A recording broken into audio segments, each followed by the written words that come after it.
Welcome to the Humanizing Work Mailbag, where we answer questions from the Humanizing Work community. If you have a question you've been noodling on, email us at mailbag@humanizingwork.com and we'll see if we've got a good answer for you. Today's question comes from Lee, who's a longtime client and member of both of our Product Owner and Scrum Master communities of practice. A quick aside here, we host 4 communities of practice, one for alumni of our annual conference, one for Scrum Masters and coaches, one for product owners, and one for leaders. And each of these have regular Zoom sessions and an online community, and they're fantastic. We'll drop a note in the show notes for you to learn more about those communities of practice. Now, Lee asked us a pretty detailed, kind of agile specific question related to her team's context. They've frequently split test automation work out of more complete user stories, and they're not sure how best to represent that work in their backlog. The general question, though, is something like, how do we know whether an item on our product backlog should be a user story or a task? And are tasks even allowed on a product backlog? I guess to start answering that, we probably should back up and say, why user stories at all? At kind of a principle level, what are they doing? And then we can work our way into directly answering the question.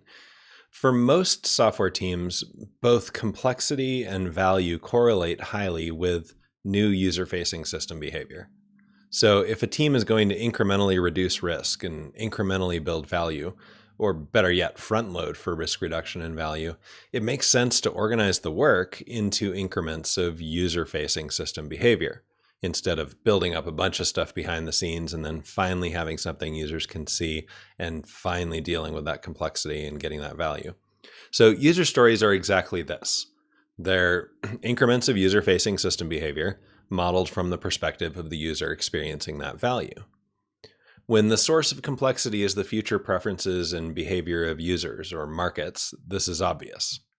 The best way to know if somebody actually wants what they say they want is to get that thing in front of them and see how they behave. Like, do they actually use it? Do they pay money for it? But even when the source of complexity is something more technical, like, can our team successfully integrate these two systems? The reason for integrating those systems is to provide some new system behavior for some user. And the best way to prove the integration is successful is to do a complete slice of integration all the way out to the user's experience of that integration. In other words, a user story, or probably many user stories, that represent thin slices through that integration. By the way, you can check out the workflow and meta pattern sections of the Humanizing Work Guide to Splitting Stories for lots more on this, and we'll link to it in the show notes. Now, occasionally, a software team is taking on an effort where the complexity and value are mostly not user-facing. The classic example of this is moving an existing system to a new technology platform without changing its user-facing behavior. In that case, user stories are probably the wrong tool for the job. It makes more sense to structure the work in some other way that will allow the team to incrementally reduce risk and add value. So then the question is, what should be on our backlog but shouldn't be modeled as a story? There are probably lots of things that need to get done in order to work effectively as a team that don't benefit from being expressed as user stories. A big category of these is chores that come up from time to time, like updating a tool or a piece of technology. Like, a software team doesn't need to express update to the latest version of our development environment as a user story. Now, that doesn't mean that every technically focused thing should be a chore. For example, I remember when a team at Adobe needed to port their entire code base over to a new version in order to move from a 32-bit architecture to a 64-bit one. Now, there was real user value there, which we could have expressed as a change in system behavior from the perspective of a user, like large file support, access to more memory, etc. But it didn't help us better empathize and understand the user need.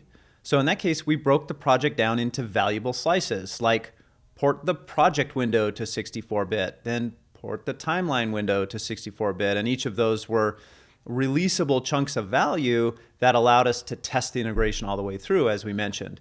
And this pattern is sometimes known as integrate and strangle. I do want to make sure I speak to the kind of the surface direct question that we got, which was about this test automation work. So the team is building things incrementally in user stories, but finding out maybe they don't have enough time to do test automation. And so they split that work out and still want to capture it on the backlog. So does that become a new user story, or is it something else? Is it like one of these tasks or chores, like update to the latest version of our development environment? And my answer is you could capture those things as tasks, I suppose. Better to capture them than not capture them at all, and better not to pretend that they're user stories. But I'm uncomfortable with the whole thing of calling work done that's not done. So if test automation is part of your definition of done for stories, and then you choose not to get the thing all the way done, but still call it done and make something else that says, now we're going to do this work to make it really done, your backlog and your progress through your backlog is lying to you. And you're not really reducing risk and adding value incrementally. You're digging yourself into a hole. You're building up debt. And so I think the most sustainable way to do things like test automation is to build it into the work itself. And the most sustainable way to do test automation specifically is test first, because it's just a different kind of work and a more enjoyable kind of work when you use tests as specification and then you build to those. I hate writing tests after I've written code.